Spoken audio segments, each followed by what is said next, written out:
Olá, pessoal, tudo bem? Eu sou a Annelise Coelho, eu sou pedagoga, mestre em educação, psicopedagoga, tenho uma vasta experiência na área de educação, mais de 20 anos, trabalho como coordenadora pedagógica em faculdade, leciono no ensino superior e também sou pedagoga da rede municipal de ensino. Então, hoje nós vamos conversar sobre os jogos, brincadeiras e materiais concretos para a educação matemática. Este é o primeiro capítulo de toda essa obra. Em nosso primeiro capítulo, nós vamos focar o brincar e aprender matemática na educação infantil, que é um campo que eu gosto muito, me identifico muito com as crianças pequenas, inclusive fez parte da minha pesquisa de mestrado, a formação do professor de educação infantil. Então, quero contribuir com vocês aqui um pouquinho com essa formação do professor, tá? Então, vamos ao nosso primeiro slide. Então, quando a gente fala em educação matemática para as crianças pequenas, nós pensamos em jogos, brincadeiras e manipulação de materiais concretos, né? Material concreto, seja ele estruturado ou não estruturado, ele é um material que vai permitir, vai favorecer a socialização das crianças, né?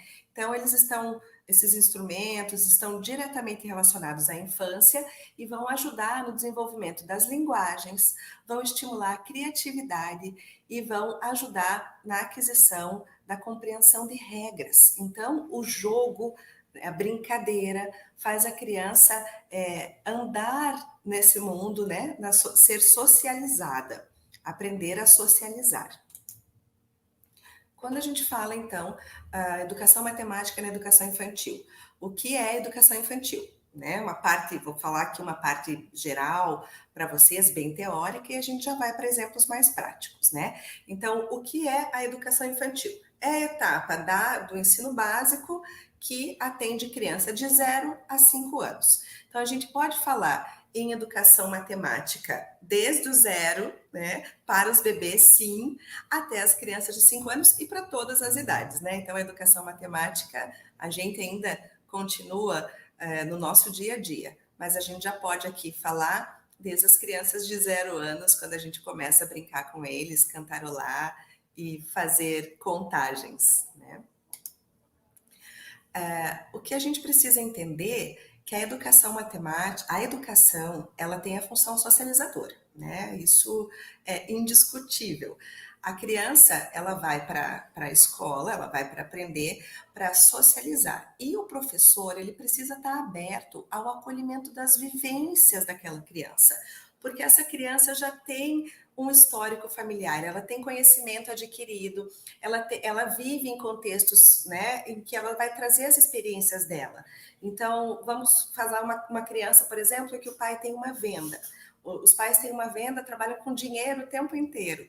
Olha como que é o raciocínio matemático dessa criança, né? Então, a gente tem que considerar os contextos do meio onde essa criança vive e buscar ampliar o seu repertório, né? Então, é função da escola nós ajudarmos a criança no desenvolvimento das suas habilidades e competências por meio da ampliação de repertório. E é isso que cabe a gente enquanto professor na educação infantil. Ainda falando em educação infantil, a gente sempre precisa ter em mente a indissociabilidade entre o cuidar e o educar, né? Antigamente, as famílias levavam as crianças pequenas para a escola apenas para serem cuidadas, né? Para ser cuidada porque a mãe precisava trabalhar, normalmente a mãe, por isso que começou, né, a criança a ir para a escola com as mães indo trabalhar. E queria apenas que cuidasse da alimentação, troca fralda, cuidado com o sono, mas não é só isso. Realmente, nós precisamos cuidar das crianças pequenas, porque elas não têm autonomia para cuidar-se sozinhas, mas nós também precisamos educar. Então, quando você ouve uma família falando, uma professora falando, a educação vem de casa. Não, nós estamos em parceria. A casa e a família são parceiros nesse processo de educação da criança, né? O cuidado, como a gente falou, claro, porque eles não têm autonomia para fazer, e a gente precisa ajudar essa família nessa educação, seja a educação formal ou não formal da criança. O nosso papel é da educação formal, mas a gente não está para ensinar apenas conteúdos, né? Então, quando trabalhamos com as crianças pequenas, nós partimos das interações e brincadeiras. Toda a prática pedagógica, toda a prática docente vai considerar o cuidar ou educar, tem que estar atenta à criança o tempo inteiro, né? Nesses aspectos, e partindo das interações que a criança tem conosco, como professor, que tem com os seus colegas e com toda a comunidade escolar, né? Quem é da merenda, quem está na limpeza, a gente tem que integrar toda essa comunidade e considerar todas essas interações como interações educativas, né? E partindo das brincadeiras, porque a criança da educação infantil, ela não precisa ficar sentada numa cadeira, para esse controle do corpo na mesa com a cadeira, para ela aprender, ao contrário. Ela vai aprender mais por meio da manipulação dos aparelhos, dos instrumentos, de tudo que ela tiver à disposição. Então, trazendo que traz as diretrizes curriculares nacionais para a educação infantil, né? Então, a indissociabilidade entre cuidar e educar, partir sempre das práticas pedagógicas das interações e brincadeiras e considerar, como eu disse já anteriormente, que a criança é esse sujeito histórico e de direitos. Então, quando a gente entende, quando a gente respeita as vivências anteriores da criança, o que ela traz, né, da sua casa, nós pensamos que ela é um sujeito que é construído historicamente. E por meio do nosso trabalho em escola, a gente vai continuar garantindo que essa criança possa interagir, que ela possa brincar, aprender, que ela vai observar, ela vai questionar, né? Então, esse é o nosso papel no desenvolvimento das crianças pequenas. Aí eu trago mais um pouquinho de teoria quando a gente fala da concepção de desenvolvimento infantil. Então, qual é a concepção que se adota quando a gente vai trabalhar aqui a educação matemática? A gente volta, quando falamos sobre interações, à concepção de desenvolvimento de Vygotsky. Quando Vygotsky fala da zona no nível de desenvolvimento real, ou zona de desenvolvimento real, e zona de desenvolvimento proximal. A zona de desenvolvimento real, o nível de desenvolvimento real, é quando a criança já sabe fazer, já tem as funções amadurecidas para fazer algumas coisas, né? Então, ele já sabe, já consegue alcançar alguns resultados sozinha, autonomamente. E a zona de desenvolvimento proximal é quando a criança, com os seus pares, com as crianças como ela, ou com os outros com as quais convive na comunidade escolar, ela consegue fazer essas ações. Tá? Então, vamos pegar um exemplo de uma montagem de blocos.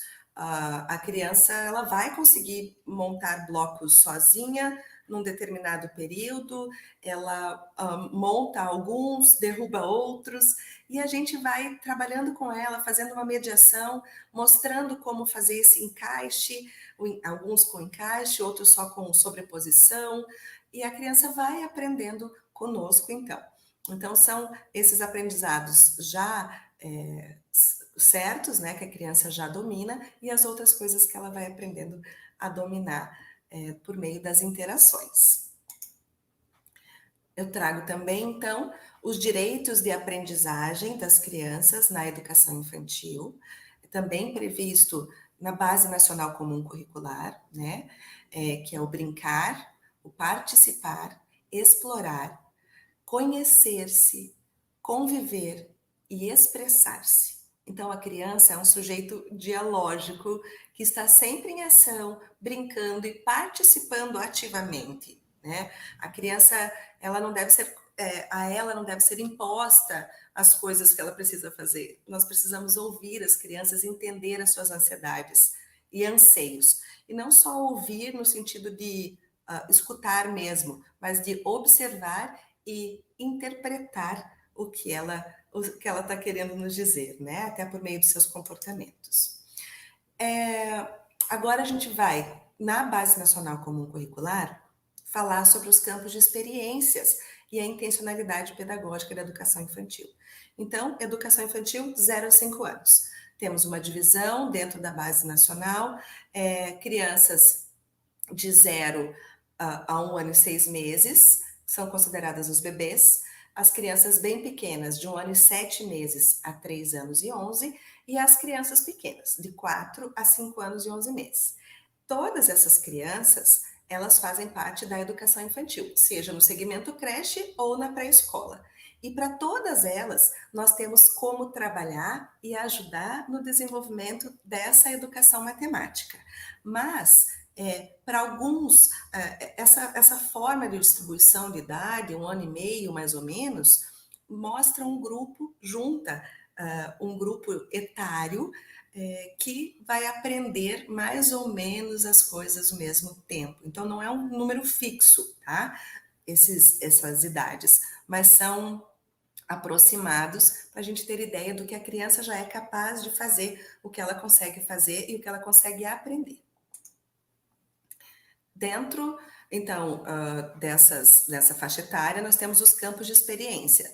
Nós temos os 5 campos de experiência da educação infantil, que é o eu, o outro e o nós, corpo, gesto, movimento, traços, sons, cores e formas, escuta, fala, pensamento e imaginação, e, o que nos interessa em especial agora, espaços, tempos, quantidades, relações e transformações. Então, ficou um nome bem grande para a gente pensar em educação matemática. E isso é muito bom, porque amplia a compreensão de que se tinha de matemática, que matemática relacionava-se a números. E não é só isso. Quando a gente fala de, por exemplo, quantidade, a gente está falando de números. Quando a gente fala de tempos, como é que a gente pode relacionar a matemática quando a gente fala de tempo? E de espaço.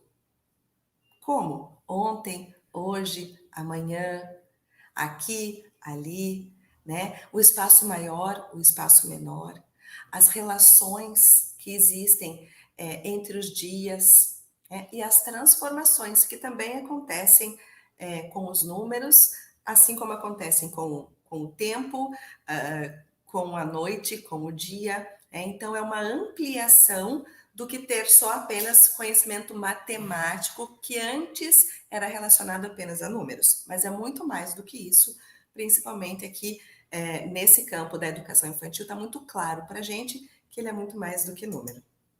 Tá? Então, vou trazer agora exemplos práticos, né, de como a gente pode brincar e trabalhar com a criança essa educação matemática. A gente pega uma brincadeira cantada, pular corda, por exemplo.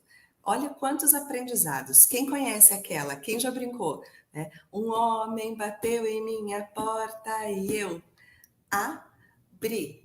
Imagina as crianças, uma batendo corda para outra, uma criança pulando, ou os adultos batendo corda e a criança pulando, e a gente começa a falar: senhoras e senhores, pulem num pé só, né? Senhoras e senhores, dê uma rodadinha e vão para o olho da rua. Olha quanta riqueza numa brincadeira de pular corda. Primeiro, coordenação motora ampla, né? A gente, certamente, todas as nossas propostas na educação infantil, a gente visa também o desenvolvimento da coordenação motora. Mas olha lá, até quanto você consegue contar quando pula corda sem parar? A criança vai contando, né? Trabalhando a contagem e a sequência. Quem está do lado direito para bater a corda? E do lado esquerdo? Qual corda é maior?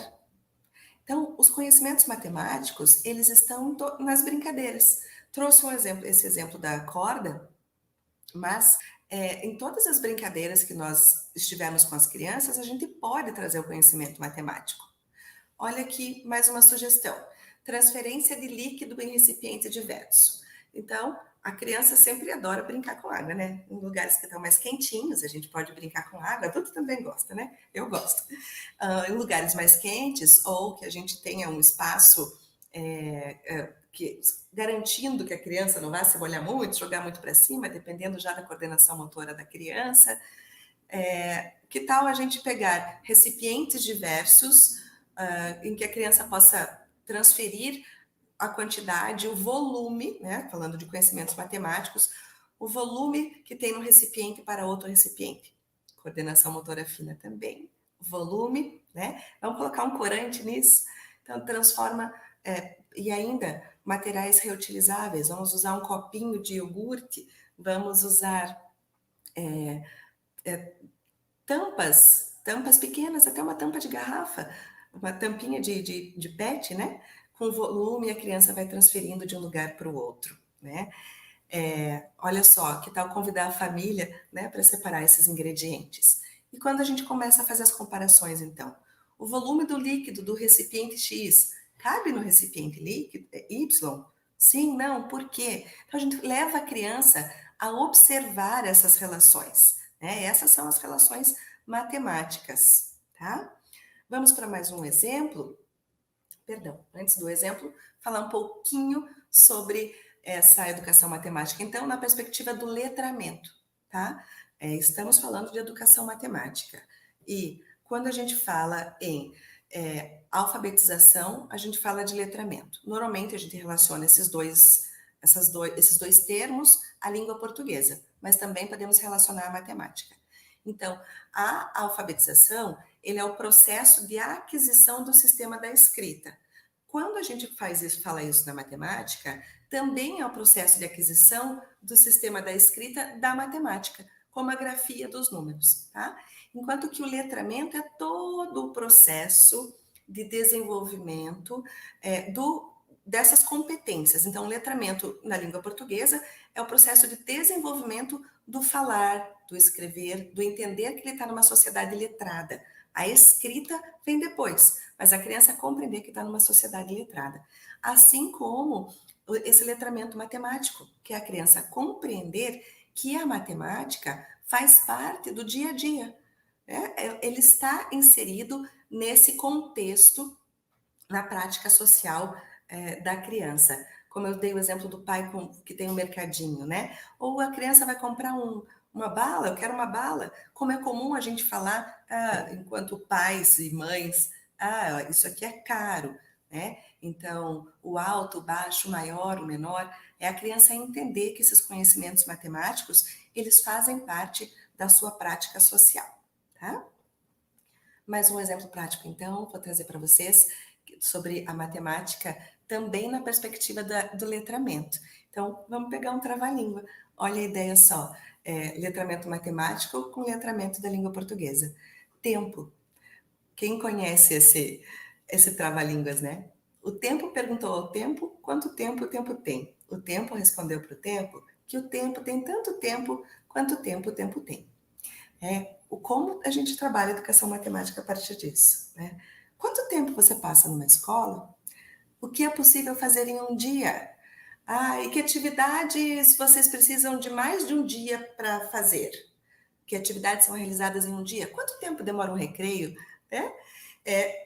São perguntas como essa que fazem a criança também entender essa ideia da passagem de tempo, que também se relaciona à matemática, né?